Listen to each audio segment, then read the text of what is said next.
SANDCAST beach volleyball, doing a little grass volleyball episode today. Beach volleyball, Bourne and Travis Mewhirter, and today we got the Worsley brothers. We got Joe and Gage Worsley, and if you haven't been on Instagram, then you wouldn't know. But absolute studs from Waupaca this past weekend. Was a blast playing against you guys, and way more fun to just watch and not try to have to pass anything that you guys were dishing. What's going on, fellas? Thank you for letting us on. Much. Yeah, glad to be here. This is awesome. Thanks for having us on. Yeah, thanks for coming on. You had Travis running in circles out there. You know, the dual lefty combo. No other team had that, so we had a game plan a little bit because we were on two balls that come over. Because I crossed the court one time and I saw, I remember you were setting, you hit a quick on two ball. I'm like, oh, now we got to be ready for that. You just kind of split. It makes my life a lot harder right in the back. I wish I was a lefty. That's one thing. I've always, I'm a setter. I would love to just boom on two. There are a few times where we tried to do that. Didn't work out so well. I have not existed. Well, you do all right up front as a righty, Joe. You do okay. Yeah, it's just tough. I like attacking. Everybody, all my haters know that I like turning and going on too. But it's harder as a right-hand hitter for sure. So. Well, when Dalton went out, then it was your time to shine. Coach is setting you a couple of quickies out of the middle. So, yeah, we were saying this. We're quarantined right now. We got back from Wisconsin. We want to be sure we're gonna go through 2 tests here before we go back home, and we're quarantined with our coaches. With our coach here, he's in the room with us. The legend. Nice. Everybody who is at Waupaca knows. Luke the legend. Luke the legend. Dude, that story. He came in the quarterfinal, and we're in one of his back rooms, kind of closed off, quarantining. And yeah, he was the one. He came and saved the day for us, like you said. Yeah. Oh yeah. So Tri wasn't there. Give Tri kind of a rundown of what happened in the quarter. Yeah, we posted the quarterfinal match actually on our YouTube, and we did a little explanation, but we'll go a little more into it. So Dalton Solbrig, he was our middle Hawai'i. He was our third the whole day. He was playing awesome the entire day. For a middle, he was receiving absolutely underneath. He was serving super well. And the third set, there was a altercation at the net, and I didn't see what happened. I just remember we lost the point, I think. And I turned around to my brother. He was in the back, and I was talking to him, and then I turned around, and Dalton was on the ground. I'm like, I didn't see anything happen. And I walk over, and he's not well, and you can look at his ankle, it's like a softball. You look at it and it was literally the size of a softball. Within 30 seconds. Yeah, he went to the doctor's office today. We're not exactly sure what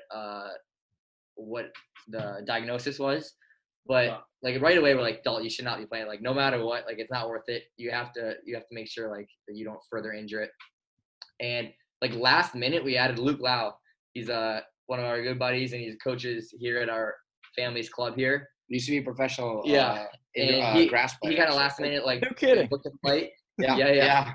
He did. Awesome. Perfect. And so he booked a flight, and we're like, all right, let's just put him on the roster as our fourth guy so he could be on our sideline. And just in case anything happens, we need to have a fourth. Actually, the real reason why we bring him is because he's one of those. I mean, and he looks great for being 52 years old, 53. He moves 54 years old. My bad. And we're like, okay, we need one of those kind of a-hole people in case we get an altercation on the sideline. No business. He'll back up the boys. He always backs up the boys. Yeah, he did like that. And there was a few times where we definitely just yelling for the sideline out of the court, just yelling at people. And we're like, that's the real reason we brought him. And I help coach because, like I said, he knows the grass. Yeah. Back to the story. We're like, all right, Luke, he's like, all right, I need to warm up. I'm like, I need to warm up too. I haven't hit the entire day. So I was out there just trying to – I can't pass it. I have no platform. So I'm like, just serve it in my hands, hopefully. And I'm like, Gage, you're passing 75% of the court. If it comes on my side, I'm taking that. That's the only thing I'm passing. And we go, and it was 7-4 when we were up in the third set. It gets to 12-12, and the other team was super confident at this point. And we're like, frick. And we just kind of go 3 straight points, boom, boom, boom. And then the match was over so fast. And Luke on match point comes in, he steps in, he serves the ball, and he tries to run to the net. Doesn't get there in time, so he starts backpedaling off. And I'm blocking the whole net by myself. And I just get out, and I think Cody Caldwell, hits cross court. And Luke just, boom, scoops him. Just lifts him, straight up, perfect dig. And I set him for the kill. We all jumped on Luke. We were all fired up. Luke, afterwards, I think we got this on camera too. And it was like, we were like, yeah, I was like, man, it feels like we just won the whole thing. We just won the quarterfinals. And then it started cramping up, and we're like, all right, well, now we have to play doubles the rest of the tournament. So, but the tournament director let us go, and you had to go. You had because we had to find somebody that hadn't played all day. And so, like, obviously, anybody who's at that tournament who hadn't played all day probably wasn't in the best condition to be playing. Right. Like, they probably been doing some other extra activities up to that point. Exactly. Exactly. So anyone we're asking, like, yeah, we're not in any condition of I remember one time, Joe, the first time, because I didn't realize, because I remember I saw Joe just walking. So here's a championship court, and Joe's like a court down, like in the middle of the crowd, just looking for me. While the other team was on the semis. I remember I look and I walk up to him, like, what's in explain? I was like, oh snap! And in the middle of me asking, he was talking to this one guy who was just like talking like this. I'm like, are you sober right now? He was like, I'm like, no, we can't play with this guy. so then I kind of like 2 or 3 people down, I see, I'm like, oh, I know that guy. And his name was Chris Schaefer, and that's the guy I picked up. Yeah. And we go up to him. And I'm like, and I recognize him because I played him. I'm going to my senior year of high school. And from my sophomore year of club, his senior year of club, we played him. And he was on loans. Like, this guy was pretty good when he was back then. So like, we get up. And I go up to him. And I think I recognize him by first name because I remember his name. I don't remember if we follow each other on Instagram at the point. Yeah. At that point, but I remember him. I'm like, Chris, have you played grass tennis? He's like, no, I haven't. I was like, are you sober right now? He's like, yeah, I'm good. I'm like, all right, you're in the semis. Let's go. So then we get him on the court, and then we we play, who's it? Like the local legends. That team is freaking good. Yeah, they were. We go in, gnarly. and we go in, and well, one thing Joe didn't mention is that we had to get their permission. They could have said no. And our coach, could have had to play. We didn't get the permission to go pick up someone else. That was cool that they let it happen then. Super nice guys. Even during and phenomenal guys. Yeah, they were just like, oh, we just want to like have a good match. Like we're also playing doubles basically at that point. And so we go, and then we just get destroyed the first set, like 21-13 or like 21-14 around there. And I played great. Chris was not his best either. Like we're like, oh, this is gonna be hard boys. And but by the end of it, we actually by the end of the first set, we started running me on the 2-ball. Because I hit better on the left than on the right. Like even though I'm a lefty, I can just see better. I was an out. Lefty on the left is just weird. Like people don't see it much. Yeah. It's in like, I don't know. I can just do a lot more weird stuff, and I can just see the blocker more. Just kind of, it's just weird like that for me, I guess. But Chris eventually later is like, yeah. It's like, boys, I was not sober that game. I was 5 shots of tequila deep and what was he? A seltzer in there. And but I remember he told me we didn't see this, but he was like chugging water in between games, like trying so drunk. And we end up winning in 3, and then we go to the finals, and I guess the rest is history there. I mean, it was crazy. It was nuts. Yeah. You guys pulled off one of the biggest feats in that you had the crowd going for you guys instead of the Baumgrens. They're like local legends down there. That's like their turn. Like the whole crowd was going for these guys instead of the Baumgrens, which is like that's impressive feat. Yeah, I remember people were like, I remember that after we got a bye. We had a first round bye, and then all teams. So 64 teams total in playoffs at the beginning. It was huge. 32 teams. Yeah, no, because we started in the round of 32. We had our first round 40 bye. teams signed up. Oh, around there. It was around then. So we were in the round of 32 automatically. We had a first round bye. And then we start winning. Because people were like, oh, like they're here, like it's going to be good. And then as we got progressively more into playoffs, like oh crap. Well, they didn't use that exact word. But right. There's only one guy there who believed that we could win from the start. Who's that? Even Luke, our coach was down here. But to be honest, Luke, he comes to tournaments and he'll just say stuff just to get us pissed off. Just to get like in beach tournaments, we won an Open 2 years ago, like the last beach tournament we played. It's because he would just say stuff because he knows it gets us going. And the day was he's like, yeah, he's like, I don't think we really have a shot. He was telling, and so that pissed us off a little bit. Yeah. And Jalen Reyes was there, and he was the only one who believed in us from the start. So I have to give a shout out to him. Mad. And then the more we went, like after our round of 32, our game plan was our game plan was to just like bomb search. Because we can't block very well. We can dig a little like we got one thing going for us. With our back row defense, that's our serves. We're just going to bomb serve. And people are like, you guys missed a lot of serves. I'm like, yeah. But we get on a run. It's like, it's fine. But in order to do that, you have to side out really, really well. Luckily, I don't know. I mean, I'm not trying to ring my own bell here, but a lot of people try to serve me a lot of the time. I don't know why that was their game plan, but it worked out in our favor. Yeah. They have a middle pass, and Dalton's actually not a bad passer, but I'd probably take me in a passing contest. Me and him. Well, you were named like the best passer in the nation. Like, I was like, all right, sweet. There was one team that tried to keep serving my sideline. I was like, all right, keep it there. I like that. Like, the more better. But then as we go on, I'm like, oh snap. Like, you guys have to have a shot. You have a shot. And then after we get a drunk Chris Schaefer and Luke Lau, they're like in the semis, we get people like, you're still our favorites. I'm like, what? Really? Like, are you sure about that? Are you sure about that? Like, the big guy just went down. It was like a big guy. I was like, we gotta. All right, thanks for the support, I guess. And like the Bombers were done. Like, they were already in the finals. They won their matches probably an hour and a half before we. Our first set in the quarters went 39-37, and so that just set us back, and we lost that set.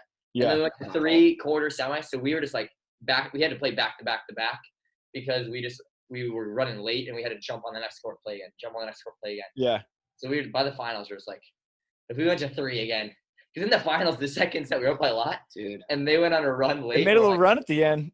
Like, come on, Joe. No way we can go to 3. Joe turns to me. He's like, Gage, we're up. Was it 13-20, 14-20? I was like, I will literally set you 6 balls in a row. You better put it down.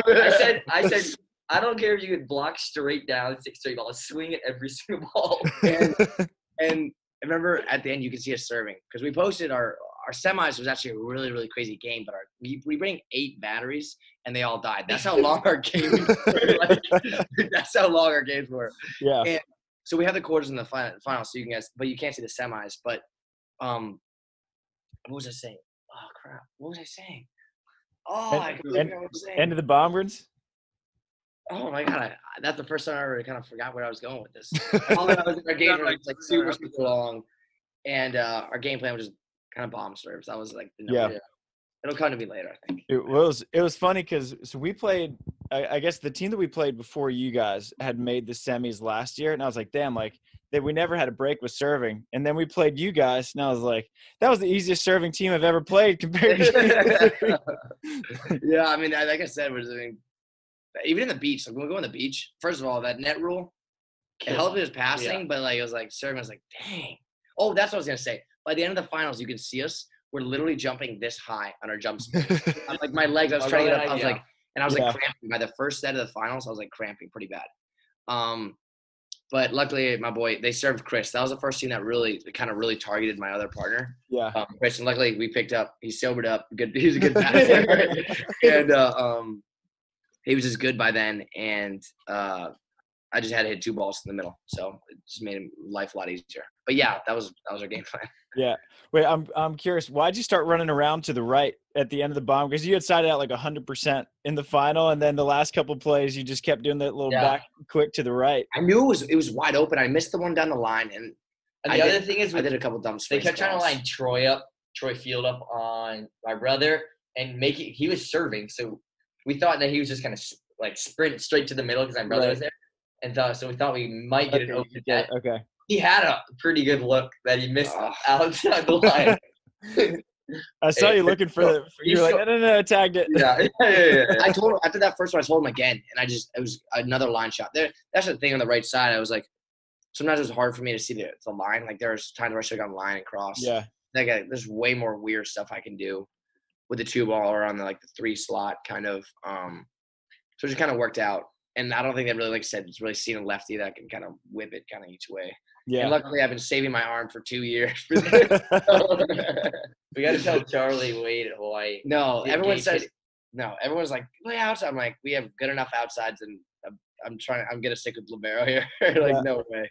You've been saving that arm just for Waupaca. Yeah, exactly. Like they're just calling here, and I'm waiting for it. There's a higher purpose for this arm. You guys go ahead, try. No, I was just saying, at least you got an argument now. You throw out that footage to Charlie Wade just at the right moment, and maybe you got a shot. I mean, that's the thing. but I don't know, with the 29-man roster now. We'll see about that. Yeah, Pretty large. Huge roster. Yeah, it's gonna be. Yeah, I don't even know what's going on. I got off the phone with Charlie today. We're all just like, we don't know what's going on. Yeah. It's all up in the air right now. Yeah. So I don't even know when I'm going back. I'll be honest. I really don't. Yeah, and Hawaii's been like super quarantined. Like no one's been allowed in. Yep. And that's the thing. It's like, I mean, there's probably gonna be another spike with sports. I mean, so it's gonna shut everything down again. So it's like gonna be, I don't know. Plus, Yeah. universities have to be extra careful. Like, Yeah. obviously, the pro tour got to like modify things so that they could actually run something because we're running the AVP the next 3 weekends. But a university has to like check all the boxes and be careful about every little thing. And even like professionals, they like, I mean, they know what they're signing up for and the risks and everything, but it also is their lifestyle. Like it's like that's how they make. A lot of these people are making money for like these months that they almost have to play. Like some people don't understand that. Like, why would they go out and play? It's like, well, some of these people need. This is what their whole year they're training where they need this income. It's diapers. Yeah, so. We're playing for diaper money this weekend. Yeah. You guys, Joe, are you going back to Germany anytime soon, or is that kind of up in the air too? I just got a call this morning. I'm gonna be flying out August 2nd. Okay. And I have to quarantine 6 days. 6 days. You have to sit in There my was some apartment trouble for 6 days. Yeah. Yeah, there was rumors though that a lot of in Germany. I know a lot of guys in Poland and Italy. I was talking because even TJ was there last weekend, and I was talking to him. I think he's going back this week. But those two countries, it was easier for them to get in Germany. They were being a little tougher. I know there's some clubs they can't even get the visas for their guys, and at this time, if you don't have a visa, there's no way they're letting you into the country. Right. And so my club was able to get me a visa. They're going to get me in on August. So I fly out August 2nd, get there the 3rd. I have to sit in my apartment for 6 days. I have to take 2 tests within that time period, test negative on both. Similar to what we're doing this week. We're taking 2 tests just to be safe. And if I test negative, then I'm good to go, and I'm able to train on the 10th. So as long as everything goes as planned, we'll see. I don't know.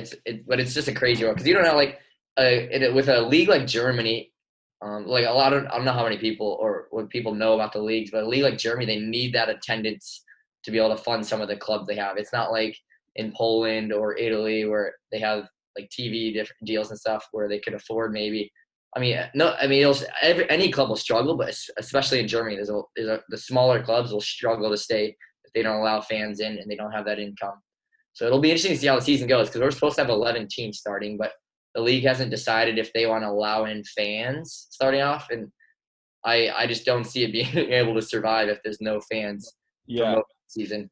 Well, I guess in Europe they're running the CEV's running. I keep seeing highlights from the beach volleyball tour out there. So maybe it's a little bit more under control. Or I mean, they're running sports, which is more than the US can say. There's no fans at those events. Yeah. Okay. I mean, and it's just interesting, like, because they can run the events, but I mean, at the end of the day, they need to be able to fund them. I don't know how long you can go without being able to fund it. So, or have some sort of creative. So Dalton's in Germany too, right? He just signed a contract out there. Yeah, Dalton just signed. He's up at Lüneburg, which is up by Hamburg, northern Germany. We're on like opposite sides of the country. I literally live last year I walked out of my apartment in the Swiss Alps right there. I'm like right on the border of Switzerland. Okay, that's pretty cool. Yeah, it's super sweet. And so I live right on the southern border. He lives at the northern part of Germany, and so it's cool that we'll play each other. There's a lot of guys I know in the German league this year. I know a lot of them in Germany. You always see a lot of Americans there. So, I'm super excited to get back, and I hope everything kind of gets rolling because there's just still so much uncertainty. We're supposed to be in Champions League, but I don't see how they run having teams fly between countries. I don't know how they're going to get that approved. Yeah. But who knows? I don't think anybody. Yeah, I mean the whole sports landscape everywhere I feel like is changing from volleyball out in Germany to the NFL. I feel like everything's going to be way different. I mean the Big Ten just said that they're only playing in conference stuff for at least the fall. So everything's changing. No, exactly. And I think like with the Big Ten, especially in volleyball, if one of the leagues shuts down, like one of the Power 5 conferences shut down, I think the rest will follow. But I don't see I feel like once you saw that domino effect with the NBA with Rudy Gobert, they shut down and everything kind of went right after that. I think it'll be the same for volleyball. If you see one major conference shut down, I don't see. And I don't think there's like a plan. That's the thing. Like it's like what happens when one gets sick and then another girl gets sick and then after that, does the team all have to quarantine then? Right. And the team quarantine. It's like what is that? And that's the thing. I think is I don't know. Maybe it just keeps getting pushed back. Hopefully, there's a vaccine by like December or something like that. I don't know. Yeah. For you guys, so the Champions Cup, how does that? What are the precautions they're taking for the AVP? I haven't heard exactly. Yeah, so they're building a court at the. It's probably 2 courts. There's probably a side court, right, Travis? Yeah, I think there's two playing courts and then a side court, so they're kind of like a warm up. And I think they're competing on 2. Yeah, and they basically just built it in the middle of a parking lot down in Long Beach at the convention center. It was easier to get permits to do that than it would be to go literally across the street and do it on the beach where we've played a lot of tournaments. So they built that, and it's just going to be like straight up and down walls with like banners, sponsors, and all that. And AVP is going to run an 8-team main draw, 12-team qualifier. So top 6 are automatically into the main draw, and then 2 spots come out of the 12-team qualifier. And then they just run it on Amazon Prime. So it's actually going to be really cool. I think it's going to be probably the best television or live stream coverage that we've ever had. And I can't imagine, they're not prepared extremely well on Amazon. And also, I think 2 matches are on NBC. And we're just running it with no fans. We have a DJ in the booth, and then we have Mark on the way up there. Mark on the mic. I don't know what he's just gonna be talking to us, like heckling us or something. I don't know. Talking about day. Yeah. Do you guys have to get tested, or are you guys like quarantining all together? Yeah. Or So no, we're all getting tested every week. So we've already gotten 2. I've gotten tested 3 times, all negative. Yeah. We all been driving down. Like on Monday, we all drove down to the site, and they have like a private company testing everybody, like a drive-through test. And then after every tournament, they're going to do that. You can only be there an hour and a half before your match. You walk through these areas that's like roped off for your team only. So you're not going to interact with anyone on the way in. Your coach can be on site, but he has to be with you. And then you play your match, and you can only be on site for an hour after, I think, and they kick you off, and you're not really coming in contact with anyone. The balls are being sanitized, put on a rack in the back, and then you go grab the balls. So every ball is different, and it's fully been sanitized. And wow, it'll be a little weird, but yeah, a little different than normal when you could hit a ball into on an off court, not stadium, where you hit a ball and goes into the crowd and passes 300 hands and then it gets back to you. Yeah. Slightly different. Are they gonna put stadium noise into it at all, or no? Because I hear people might be 2K noises or something. Well, we have that'd be cool. We have the DJ, so DJ Roche is gonna be running, blasting louder than it's ever. Yeah. I don't know, are you gonna be able to hear it on Amazon or NBC, or is their music just for us? Well, I mean, it's kind of funny because in beach, the crowd is pretty quiet during the plays, and then afterward, Jeremy just plays the music so loud anyway that's all you can really hear above the crowd. So I don't really know if it'll sound all that different. I mean, Depends where you play. Depends where you play, because you go over to the major series in Europe, and it's they're dancing the entire time. They all know the same cheers, and if you get a block, they're all doing the same mind block. Mind block, yeah. Who knows? It'll be fun though. It'll be different, and honestly, it won't be that different because we go to all these tournaments. You go to China and some of these places where no fans show up. So it's not like we're not used to playing for a lot with nobody watching until you get to the later rounds. So I think we'll get comfortable with it pretty quickly. Hey everyone, I hope you are enjoying this episode of SANDCAST with Joe and Gage Worsley. Super fun guys, really fun to talk to, really fun to play against and to watch play. But just going to take a quick second out of our podcast to give a shout out, one, to our listeners. We appreciate y'all for listening to the show. You guys are the ones who make the magic happen with SANDCAST. We would not still be doing this almost 3 years later if you guys weren't listening. And a huge shout out, as always, to our sponsors, Wilson Volleyball. They make the best ball in the game. You can see it on Amazon Prime, which sports are back. Beach volleyball is back, and you can see Wilson's really good-looking new ball, the Optics, on Amazon Prime, as the AVP is back for 3 weeks here with the AVP Champions Cup. So use our discount code SANDCAST-20 to get 20% off all Wilson products. All right, again, that is SANDCAST-20. Some more exciting news is that Tri and I wrote a book. It's called Volleyball for Milkshakes. It was a blast to write with Tri. It's kind of a fictionalized account of his childhood growing up in Hawaii at Outrigger Canoe Club. It's super fun. It's made for kind of a youth audience, but anyone can read it. Nicolette Martin was our illustrator, and she's also a professional beach volleyball player, and she said that adults can get just as much, if not more, out of it than kids. It's a fast read.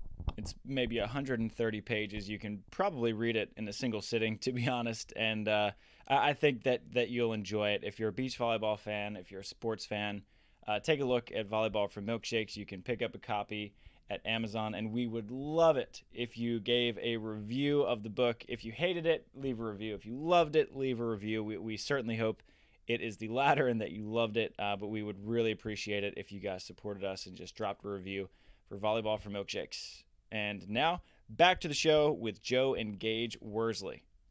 For you guys, question for you guys.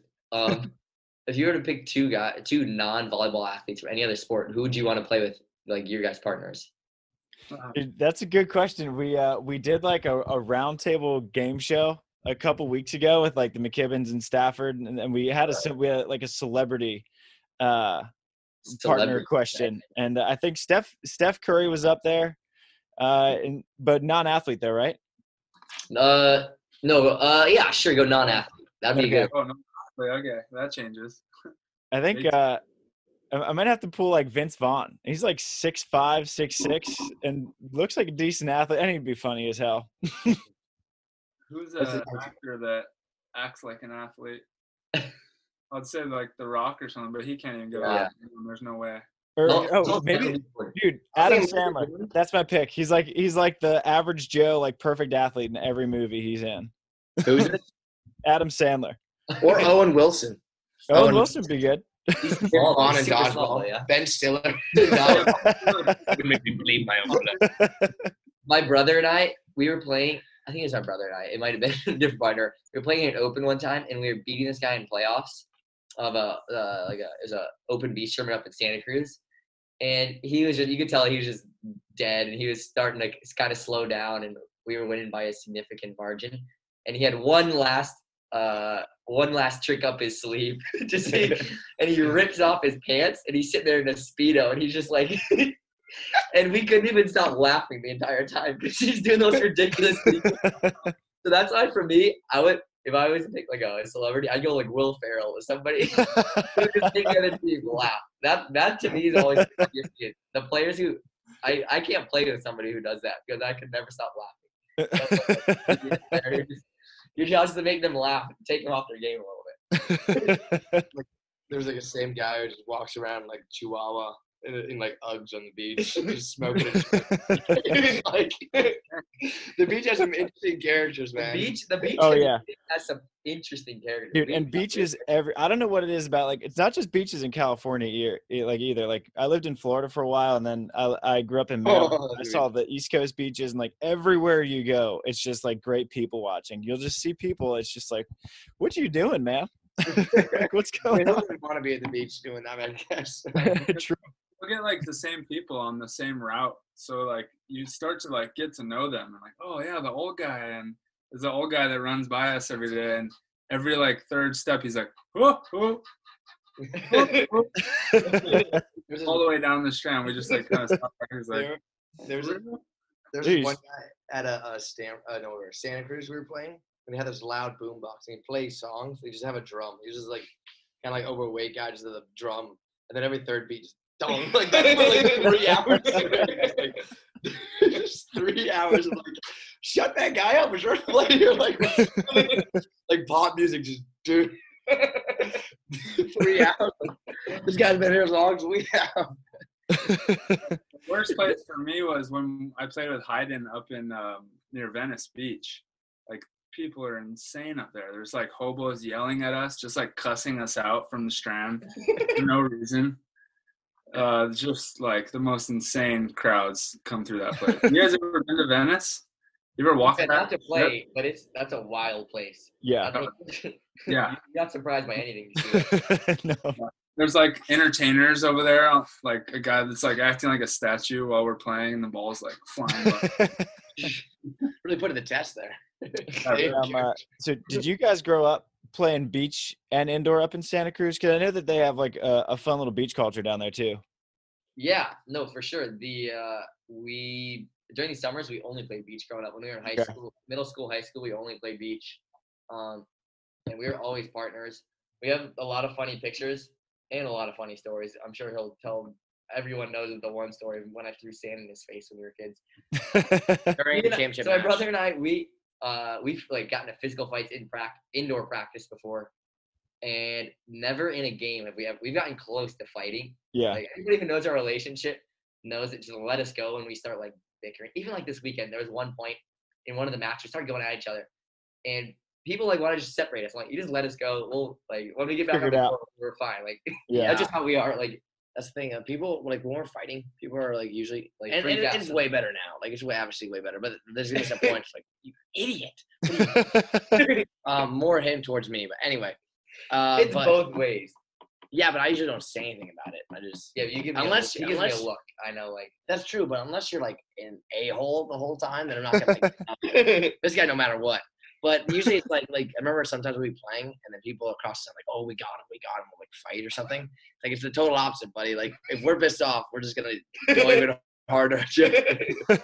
Like so like you're like, oh yeah, we got him fighting, and then it goes from like 15-15, like 20-15, just like that. Like because we're like that pissed.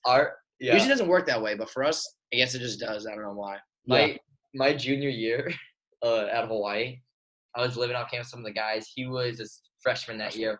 But he would still on game days. He would come for the night before game days. He would come sleep over in my apartment. That's just kind of something we did. Yeah. And he would come in the morning of Irvine, night one. I don't know what he came. We like no, it was night two.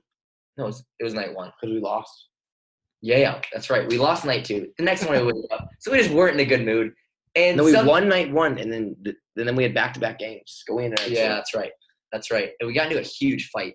It like just get out there, and our teammates were staring at us. We showed up to practice, yeah, and we have like bruises and scratches. And Charlie, like, what the? I had to tell Charlie, I'm like, Charlie, this is not a girl. This is my brother. Like, he's like, what on earth happened to you guys? And we're like, don't even ask. We're fine. And then I remember, there's another fight that year. It was after Long Beach. I remember. So when we played Long Beach my freshman year, I was a DS, so I'd serve, and then I'd do 3 rotations in back row, right? So I do that, and we were up. This is when Long Beach was undefeated, Joe's junior year, and last match of the season. Oh, the second to last match of the season, we had back-to-back, and we go. It's 14-12 or 14-11 or 14-12 us in the fifth, and I get subbed in, and I try to rip it, and I serve it in the net. They come back and beat us 18-16. So I was just in a horrible mood. I just didn't want to talk. I was like, idiot. And so I go over to sleep, and then Joe was just like, way to cost us the match. And then we just started getting a fist fight that night. The next night they had the same opportunity. I think it was 13-11. I come in, it was 12-11. I come in, get a point, and then I ace them to make it 14-11. And then I made sure it was in decent pace. I put it in the last one, and then we end up beating them. And then not the same. And it was senior night too. Yeah. So And that was at the Pyramid, right? One more time? That was at Long Beach, right? That was home. No. That Home. was Okay. Yeah. that how we talk to each other is way different than we can talk to other teammates. Oh, Like, of course. how we talk to each other, if we talk to each other like how we do to other teammates would just like they wouldn't be able to play. Like there's stuff we say under our breath to each other. But it gets us fired up. It fires us up. We know how to like. Here's the good thing about it though. So it's very well known that if you don't do what Joe wants, he's not going to set you. Because that's if you tip the ball, you're not getting set again. Luckily, he doesn't have to set me, so sometimes I get away with stuff. Ball has to touch me first, so it's like I'm not fully under his grasp. But sometimes I'm like, Joe, you better be nice to me, or else you're not going to get a pass. He never has to be nice or anything, but luckily I don't have to get set. It's like one of those things. So I'm kind of in my mind, I'm in a place of power there. Yeah. So the first indoor match, I didn't play indoor or any volleyball growing up. First indoor volleyball match I'd ever seen was you guys versus Long Beach at the Pyramid. And I think that was when Joe, you were a junior maybe. And you can name any game when we played the Pyramid. It's not going to be a good match for us. And I think it went the full 5 sets. And I left and I was like, is that what like all indoor volleyball is like? And no, everyone was like, no, like that's like the highest level college volleyball you'll ever see, because it was nuts. Yeah. I mean, that's the thing. And like that year, I always say Joe's like TJ, Micah, Kyle. You can go Josh. You can go on and on.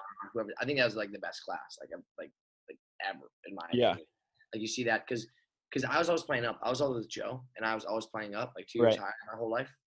So I was there after the aftermath, and I saw everything. And I had never played my own age really my whole life until he graduated. And then I played 3 years of 18s, and let me tell you, it just got worse and worse each year. And then like for example, this year, like this past year, I mean, it was still really good volleyball. There's still really a lot of good volleyball players. But like people ask me like, who's a better team? It's like, oh, our last year team would have kicked our butts, like not even close. Yeah. And it'll probably go. I mean, if everyone who graduated, it'd go down again probably this year. Yeah. That's the thing, and the unfortunate thing is I haven't seen. I mean, I've been spoiled with that class. I feel like sometimes the volleyball's going down, and like I'm trying to see where it kind of go. You like see 1 or 2 players from each age group, but it's not where it used to be. Where it used to be like, okay, there's a handful of people.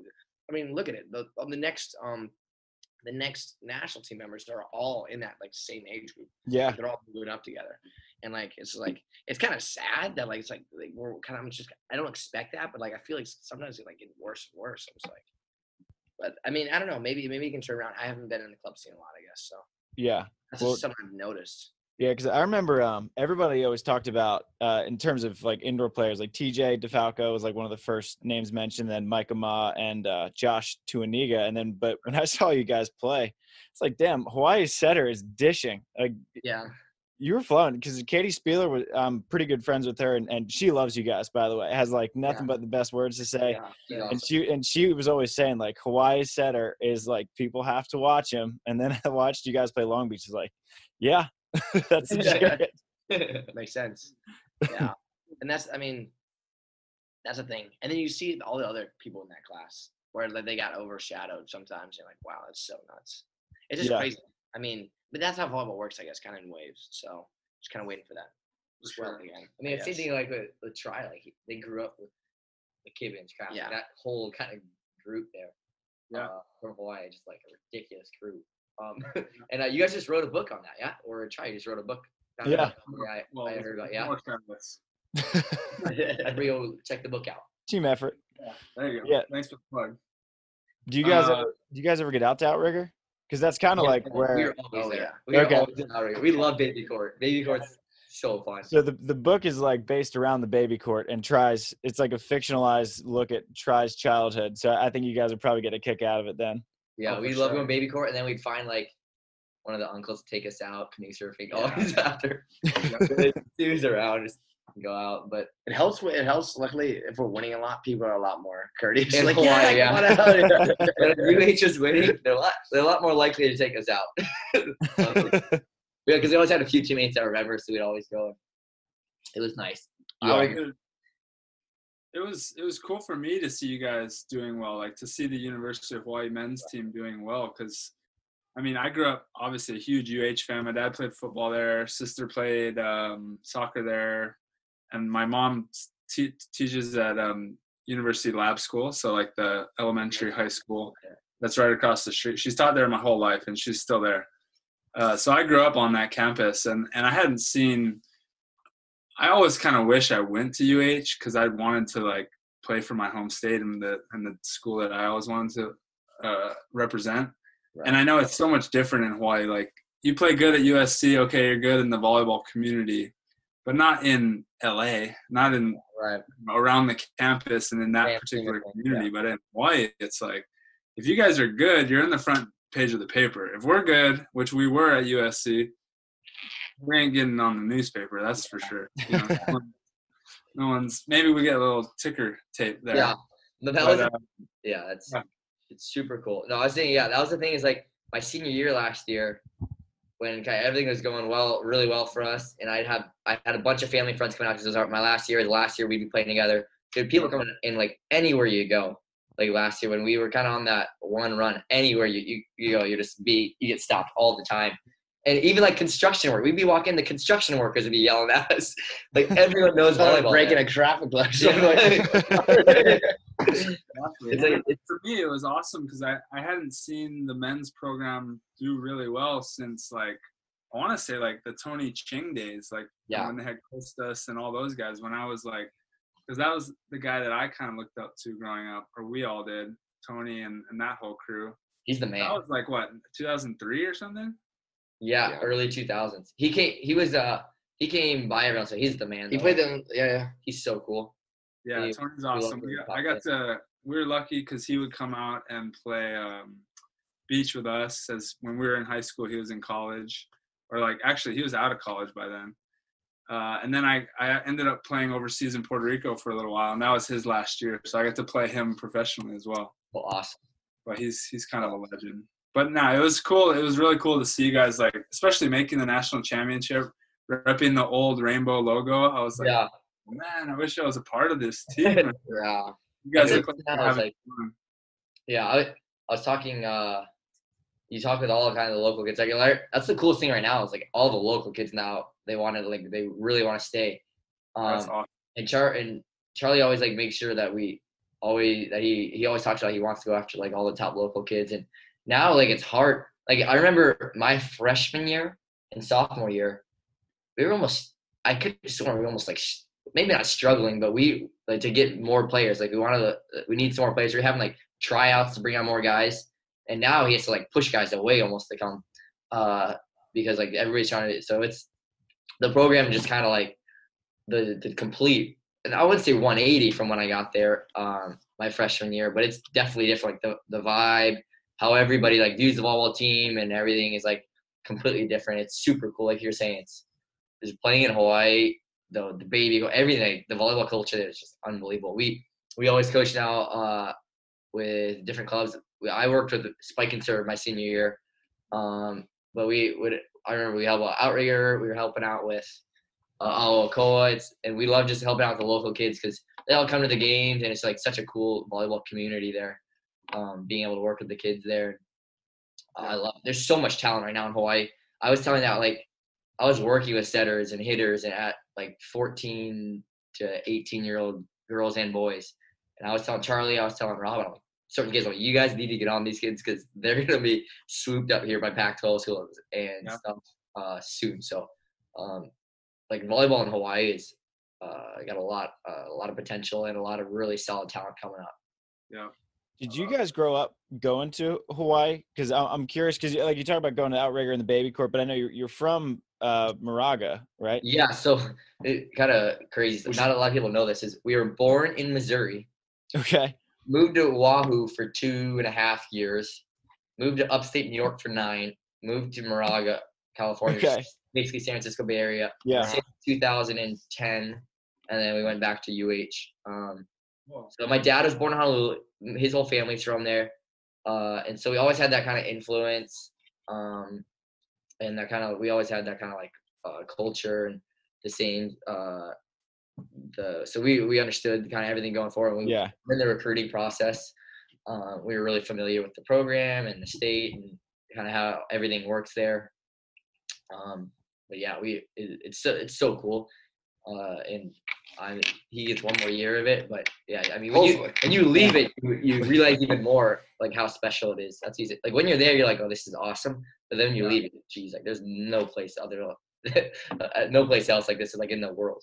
Yeah, it's fun doing like seeing how much towns, because like Hawaii doesn't have professional sports, so like the University of Hawaii is like the team that everyone cares about. Like, it's so fun going to those towns to like be around their colleges. I remember going down. I did a story on Emily Maglio. I don't know if you guys ever crossed paths. She's one of my best friends from Hawaii. Yeah. Yeah, and she's like a celebrity, because I was just like walking around and people were like, Mags, like, what's up, Em? And Emily, she's like the quietest person you'll ever meet, and she's like, hey, but everyone knew her. And like all the athletes in Hawaii are like total celebrities, which it's pretty cool. Actually, not all that different from like a Wisconsin, where like I'm sure you guys saw everyone was wearing like Wisconsin Badger stuff. Yeah. So it had to be fun. Like it has to be fun to compete in a place like that. Oh yeah. You definitely like walk outside and like, let's say if you're around. So I live with some non-volleyball friends, and I'll tell kind of two stories of this, or two sides of it. And you go and I'm walking outside with my boys, and I'm like, oh, like, hey, Gage. I'm like, hey. And they're like, Gage. Like, I'm like, like, shut up, guys. Like, get out of here. And then we'll be rolling it, and because our dad owns a club up Pacific Rim, we'll be rolling at nationals. I'll be with my team, either younger or older, doesn't matter. And some kind of know like the status, I guess, if you will, in the bubble world that we hold. And some of them don't, and then we go in there, and then like people get recognized, like and stuff along with that, and they're like, Gage, big celebrity, Gage. I'm like, we're right in the Hawaiian. We love right into the Hawaiian teams at nationals. When we would go, like when we were at UH, we'd go to nationals with our dad's club, and the Hawaiian teams, they're just awesome. They're super cool. We love right into all because we work with a lot of them, because we also coach at a club called Spike and Serve down there. And a lot of really good talent over there. So, like, we see them. They're always at nationals. We're always really, really close to them. And, heck, I mean, we'll be coaching them. And then, actually, we've been coaching so long that I'll be playing against. There's a guy named Mix who played in our club. And we coached since he was, like, 14. He's going to BYU. And I'm going to be teammates with a guy named Makua, who I guess helped with practice, kind of coached a little. He's now a freshman at Hawaii. So, we've been coaching a while. And because of our dad, and because that's our background volleyball wise, we've coached against now who we're playing against now. So it's definitely like super. That's kind of surreal, kind of in that moment. Like, so it'll be a good thing because I know their weaknesses. I know what they want to do. So there's just another kind of texture to that relationship now. So it'll be fun. It's funny. So my wife plays. She ended up winning the grass tournament on the women's side, but so she played at Pepperdine and then she coaches there. But she has to play against all of her players all the time. She knocked out 3 straight Pepperdine girls in one qualifier like 2 years ago, and she's like, "I taught you everything good, so you're not going to beat me." Yeah, that's hard. Just make sure you do this shot a lot. Just that's the key right there. Yeah. Seeing like Michael Ma is on the national team playing pro. Are you same age as him, Joe? Yeah. He and I are same age. Like when I was a Grom playing on the baby court with my friends, like Michael would come up because obviously he comes from a huge volleyball family, and we all like bow down to Pono, and he would come up and he'd be peppering with whatever his buddies. Like, damn, that kid's gonna be so good. He's like 3 feet tall. Now it's like that kid is one of the best players in the world, and we're all professionals now at this point. Like, how the hell did time go by that quickly? He was like just the smallest little Grom when we were playing. And it happened quick. I mean, you think that the age difference is really not that big, especially when you're especially if you're like good and you stick around the game for a while. You'd see people who you see their whole careers kind of go up. And I'm not that at the stage or age yet, but I know that people that I know now are definitely going to be, like you said, you recognize them early, and then all of a sudden it's just like, you see the future of volleyball right there. So it's a surreal moment kind of thing. Yeah. I played with John Hyden right after I stopped playing indoor. I was like 23, I think, 23, 24. He's 17 years older than me, and he played on the U.S. national team in the '96 Olympics. He was my partner for 4 years. I was like, dude, I was 7 and you were playing in the Olympics. trying to go to the Olympics still. Like he's been doing it that long. It's insane. It's like LeBron James and his kid. Like imagine playing with or against your kid. Yeah. It's like swatting and teaching them. Just like throwing subtle shade at the dinner table. It's like that's right. That could happen. But yeah. Joe, good. What were you saying, Troy? No, I was saying that could actually happen. Yeah, which is nuts. First time ever. So crazy. Joe, I'm curious because you mentioned that you kind of saw like Hawaii do something of a 180 while you were there. When you committed to go to Hawaii, like, did you see like from your class and the way that they were recruiting that was possible, or did that come even as a surprise to you? Because like Hawaii, I mean, you guys were undefeated your senior year for a while. Yeah, we were undefeated kind of last weekend. We played out Long Beach. Yeah, and so when I committed there though, I was like very skeptical when I first committed. Yeah. Because I had gone on 4 visits. It was Hawaii, Pep, UCLA, Ohio State were the 4 visits I took. Okay. Really, the other 3, Pep and Ohio State were like, yeah, you might be able to set as you come, but probably gonna be playing libero for us. UCLA was pretty locked in on having me play libero. And then Hawaii, he was like, you'll be one of the setters on the roster. But even then, he wasn't like, you're gonna be this set. You're gonna be the guy. Like he wasn't telling me that. Nobody was telling me that. And I got on there, and the program at the time was it was right before 2050, so they hadn't even made the NCAA tournament in a while. It wasn't until after I committed that they did. But I didn't know a lot of guys there. I didn't know a lot about the school, to be honest. Like the academic part of it. Yeah. And it was a last second kind of decision, to be honest, that I went to UH. But they were only giving me my shot. My dad's like, hey, the only time I played libero was with the 2 youth national teams. It was for like 2 weeks at a tournament. Yeah. And I never consider myself like a high goalie. I never passed. I played it because our whole lives we always have been trained like ball. We were trained all around players, and so we passed and everything in practice in club and stuff, just because that's how our dad trained us. But it wasn't like I was doing libero training ever, and I never felt. I walked into World Championships in 2015. I was going up against. If you look right now at the Polish national team, those guys are on the team, and they're like some of the best servers in the world in the Polish league. And I was passing. I never passed. And I was like, and I'm like, I was sitting back there like, please serve TJ, please serve TJ, please serve TJ. And so, like when I was going through my process, I'm like, I'm a setter. I know I can set at the next level. I need to work my butt off to get to that point. I know I still have a lot of work to do. But Hawaii was the one that gave me at least an open door. Yeah. Gave me an opportunity. And to be honest, to this day, Charlie talks pretty highly of both my brother and I. But I know, like, if I came in my junior year and we went 500, then we would have been like, yeah, straight back. But even like when I started playing and I was back I was on the floor, I still had I always felt like I had to earn my spot there and prove. Even to this day, like no matter every time I go to a new team, every time I go to a new program, because of my size or whatever, I always am having to prove myself again. Like you're back to ground zero all the time. Whether it's when I go overseas or when I'm whatever, like I'm always having that. And so that mindset's always been with me. And especially even like this past weekend, like I was saying, nobody, like we walk in and everybody was after we won. I think I may have had this on video. After we won, they're like, what'd you guys do? Who are you guys? They didn't believe that we won the tournament. We went up to the bar and they didn't believe we won the tournament. Who are you guys? And they're like, we won. They're like, what division you win? And they're like we won open. We won. And they're like, what's your last name?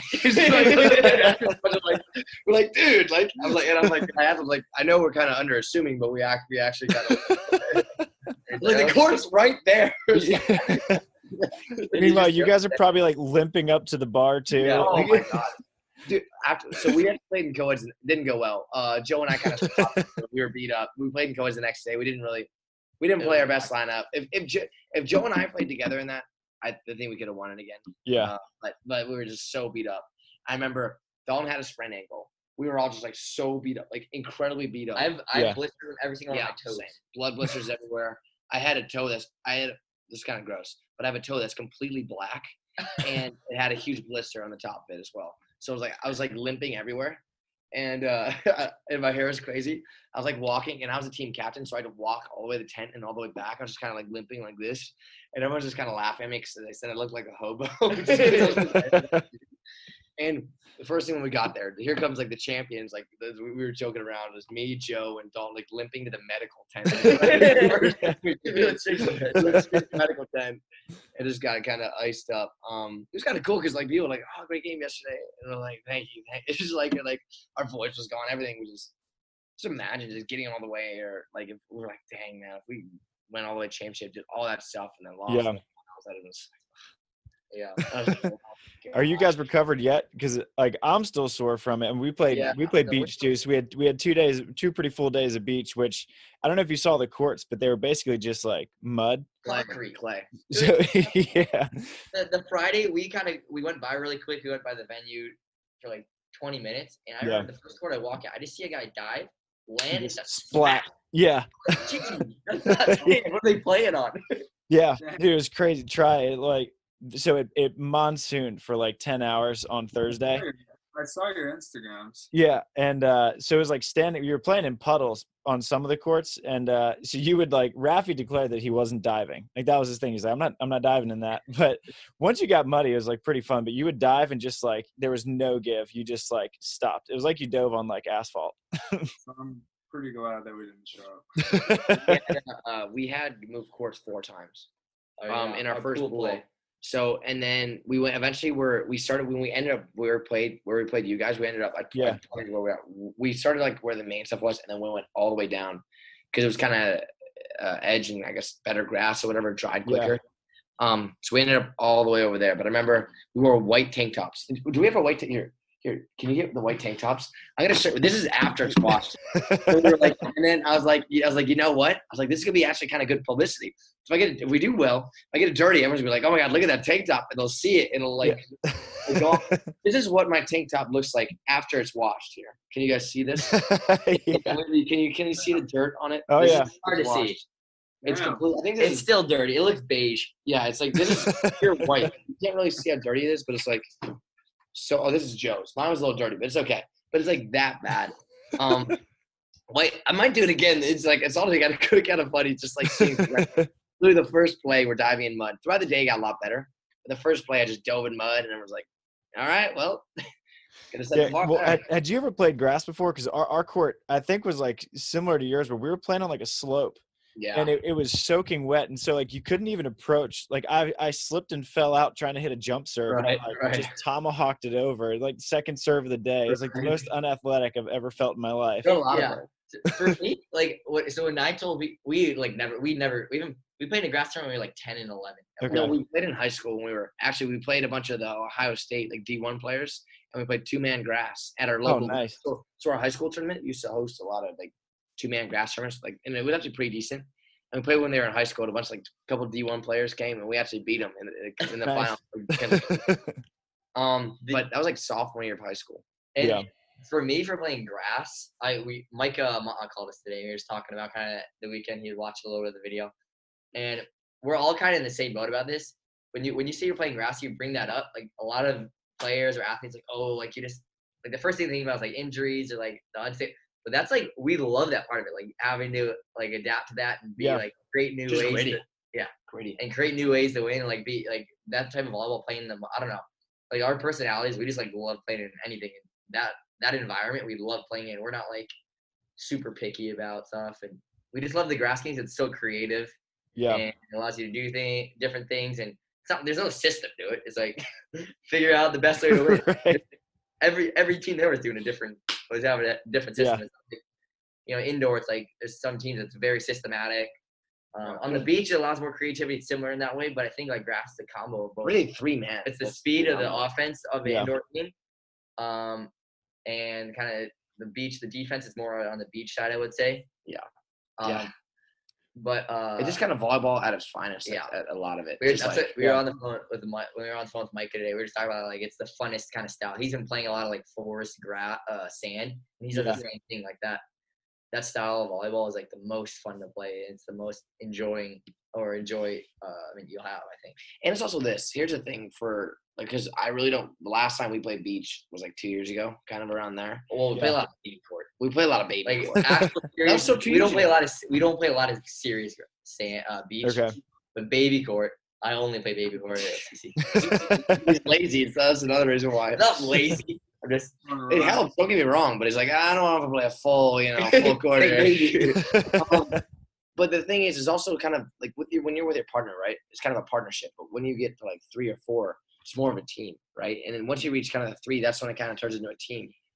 And right, once you start adding more people, it's more of a team, but the dynamic is way closer between you 3. If you have a good team, luckily, like our Hawaii teams have always felt like a really small team, even though we had big numbers. Yeah.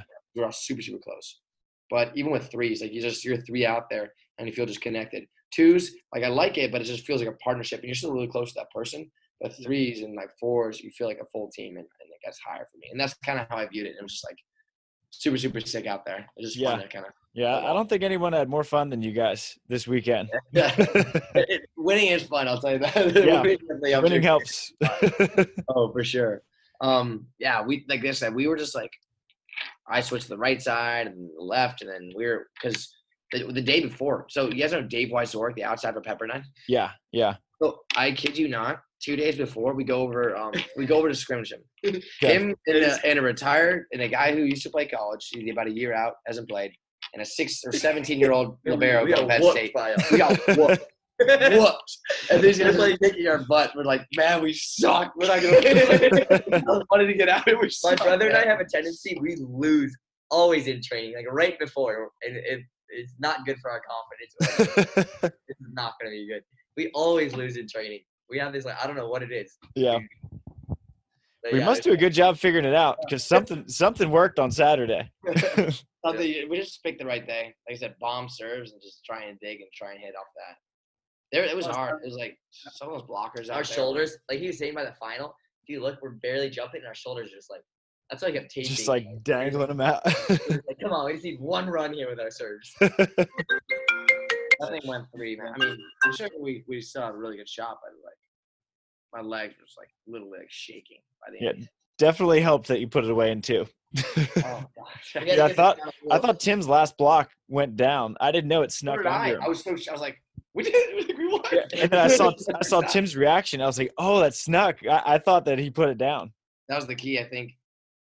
I wasn't hitting over, but I'll tell you that. I was hitting over. I won. Either 3 or cutting or just getting blocked. There was right side. I got blocked so many times. Luckily. Sorry, was there some prize money in there? Yeah. So I'm not able to accept it though. Right. You can't collect. Yeah. Right. So I can't collect that. I cannot. So so what happens now is I just kind of give all the money to them. That means Big Brother gets it. He does. Us 3 spread it out, Kind of spread. Well, we had like 4 or 5 people. We had a 6-man team. You guys dropped. Yeah. Next year we have to bring like 10 guys to make sure. I think it was a $3,000 split for the winners though. Or at least that's what Delaney came home with. So I was stoked they won. Yeah. She's paying for the night, going out. Yeah, she's picking up food right now. That tournament money, I like that. Yeah. But no, I never even heard of that tournament until Dalton a month and a half asked us to be part of it. I'd heard of it, but I didn't realize exactly like what it was and how like big it was over there. Yeah. Over there, it's like they all say it's a holiday. Yeah. It's like a big event over there, so it's pretty cool. No, it's a sweet. Any volleyball player needs to get there. I would say just to see kind of the environment. Yeah, that's what because the Midwest. Katie played last year and she got second on grass and she was like, we won the beach and no one really cared. She's like, everyone just goes for the grass. And because we went thinking that we were probably just going to play sand and then if we were feeling all right, play grass. But then I saw like it was huge. They had like 190 some courts set up. I was like, all right, well, might as well just join the party. Yeah. And everybody's like, oh yeah, it's a small year. I'm like, they're like building it down to the next farm. I know. Or you guys had to see, it's kind of embarrassing. I'm like, if you cut out from here to here. That's the most, of course, I've ever seen on the grass. Like 6 courts here. That's probably the most I've ever seen. Yeah, it was nuts. But it's like a holiday for Wisconsinites. I can see why now. Yeah. Cool. That must see now. But yeah. Well, I know you guys have a podcast that I want to make sure that or you have like a show. Yeah. Is it a podcast or is it just like a YouTube thing? Yeah, we do like edit. So basically right now we're getting into more like video content. So we filmed the whole vlog from this weekend and we're getting that. It's a 3-part vlog. Nice. And I don't know, there's a bunch of different ideas we have. And like one of the things we do, we shoot a podcast usually like once a week. Sort of like this. We have a guest on. But we're trying to, I don't know, we like trying to expand guests past volleyball too. But like right now we're doing a lot of work on our like video content. And we're trying to do that type of stuff and learn about different things. Maybe do like prank stuff. I don't know. We've been talking about it. We'll see though. I don't know. Gage streaks Waupaca. Well, where can our listeners find you guys then, so they can give you guys a follow? Yeah, Out of System. We have Instagram. We have a TikTok. We're learning more about TikTok, but YouTube also. Just Out of System is the name of it. Okay. And yeah, that'd be awesome. We appreciate that. Yeah, sure. Yeah, so the sun's coming in here. Sorry about that. Yeah, no, you're good. I like saw it like starting to come over, but we appreciate you guys taking so much time. I'm sure. Heck of a busy weekend.